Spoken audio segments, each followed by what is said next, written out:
Hello everyone, welcome to Skillweb.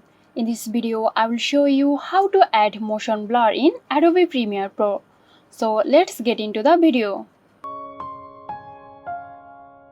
Begin by opening Adobe Premiere Pro and import the video footage you want to edit.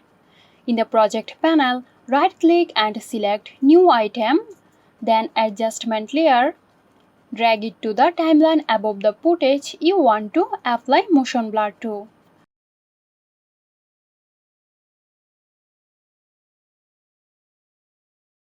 In the Effects panel, search for Directional Blur. Drag and drop it onto the adjustment layer. In the Effect Controls panel, adjust the angle and blur length settings to achieve the desired motion blur effect. So that's it. It's that easy. Stay tuned for more informative tutorials here at Skillweb. This video is sponsored by Xirosoft. Xirosoft offers graphic design, UI UX design, digital marketing and web development. Elevate your brand with Xirosoft today. For more details, check the description box.